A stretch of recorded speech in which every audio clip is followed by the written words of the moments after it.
সারা দেশে আজ থেকে শুরু হয়েছে 2026 সালের মাধ্যমিক স্কুল সার্টিফিকেট এসএসসি দাখিল ও ভোকেশনাল পরীক্ষা।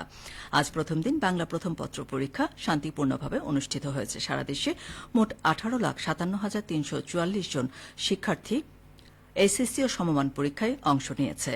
এবার রাজশাহীতে ক্লাস্টার উন্নয়ন ও ক্যাপিটাল বিনিয়োগ উন্নয়ন পরিকল্পনা বিষয়ক কর্মশালা অনুষ্ঠিত হয়েছে। আজ নগর ভবনের সভাকক্ষে সিটি কর্পোরেশন এবং এলজিইডি এর resilient urban and territorial development প্রজেক্টের আয়োজনে এই কর্মশালায় সভাপতিত্ব করেন রাসিকের প্রশাসক মোহাম্মদ মাহফুজুর রহমান রিটন। তিনি বলেন, প্রধানমন্ত্রী তারেক রহমান নারীদের ক্ষমতায়নে বিশেষ গুরুত্ব আরোপ করেছেন। ফ্যামিলি কার্ড বিতরণ শুরু হয়েছে এবং তৃণমূল পর্যায়ে নারীদের উন্নয়নে বিভিন্ন কার্যক্রম বাস্তবায়ন করা হচ্ছে। তিনি আরও বলেন, নগর উন্নয়ন কর্মকাণ্ডে নাগরিক সম্পৃক্ততার বিষয়টি এই প্রকল্পে বিশেষভাবে গুরুত্ব পেয়েছে। নাগরিকদের সক্রিয় অংশগ্রহণের মাধ্যমে উন্নয়ন কাজ বাস্তবায়ন একটি ইতিবাচক দৃষ্টান্ত। প্রথম পর্যায়ে প্রকল্পটি 81টি পৌরসভা এবং 6টি সিটি কর্পোরেশনে বাস্তবায়িত হবে, যা দেশের 36টি জেলাকে অন্তর্ভুক্ত করছে। প্রকল্প বাস্তবায়নের মাধ্যমে বিপুল সংখ্যক মানুষ উপকৃত হবেন, যার অর্ধেকই নারী।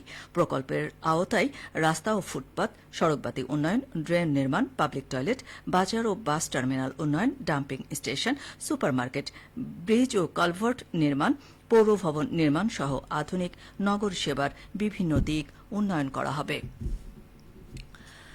নাটোরে সিএমএসএমই নারী উদ্যোক্তা খাতে ঋণ বিতরণ ও আর্থিক অন্তর্ভুক্তি সাক্ষরতা বিষয়ক প্রশিক্ষণ কর্মশালা অনুষ্ঠিত হয়েছে।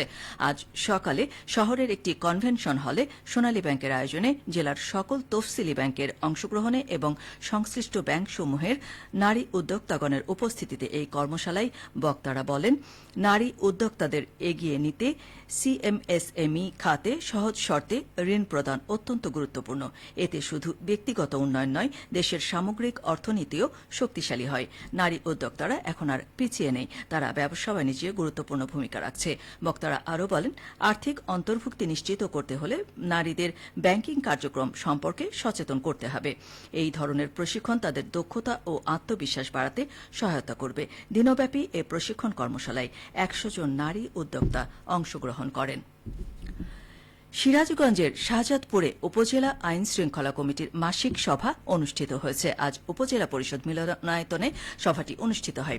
সভায় প্রধান অতিথি হিসেবে উপস্থিত ছিলেন স্বাস্থ্য ও পরিবার কল্যাণ প্রতিমন্ত্রী ও সিরাজগঞ্জ 6 শাহজাদপুর আসনের সংসদ সদস্য ড এম এ মোহিত। তিনি বলেন, আইন শৃঙ্খলা রক্ষায় কোনো শিথিলতা বরদাস্ত করা হবে না। দলমত না দেখে প্রকৃত অপরাধীদের দৃষ্টান্তমূলক শাস্তির আওতায় আনতে হবে। এই উপজেলার মাদক, জুয়া ও সংঘাত বন্ধে জিরো টলারেন্স নীতি বাস্তবায়নের জন্য সকলকে কাজ করতে হবে। রাজশাহীতে আবহাওয়া অনুকূলে থাকায় এবার গমের ফলন ভালো হয়েছে। দাম ভালো পাওয়ায় এবং বীজ ও সার সহজলভ্য হওয়ায় এই অঞ্চলে গমের উৎপাদন স্থিতিশীল রয়েছে। চলতি মৌসুমে 23,510 হেক্টর জমিতে 1,04,620 মেট্রিক টন গম উৎপাদনের লক্ষ্যমাত্রা ধরা হয়েছে। এ পর্যন্ত 45 হেক্টরের বেশি জমিতে আবাদ হয়েছে। গত বছর হেক্টর প্রতি আবাদ হয়েছিল 4.45 মেট্রিক টন। রাজশাহী জেলা কৃষি সম্প্রসারণ অধিদপ্তরের উপপরিচালক মোহাম্মদ নাসির উদ্দিন জানান, রাজশাহীর মাটি ও আবহাওয়া গম চাষের জন্য উপযোগী। বর্তমানে গমের উন্নত জাতের বীজ সহজলভ্য হওয়ায় কৃষকদের মাঝে গম চাষে আগ্রহ বেড়েছে। দ্রুত বর্ধনশীল জাতের গমের বীজে কৃষকদের আগ্রহ বেশি।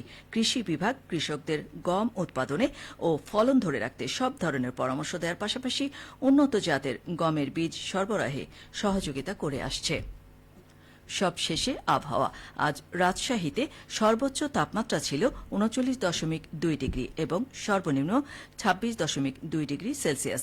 বিকেল 3টায় বাতাসে আপেক্ষিক আর্দ্রতার পরিমাণ ছিল 30%। রাজশাহী ও পার্শ্ববর্তী এলাকায় আজ সূর্যাস্ত সন্ধে 6:29। সংবাদ শেষ হল।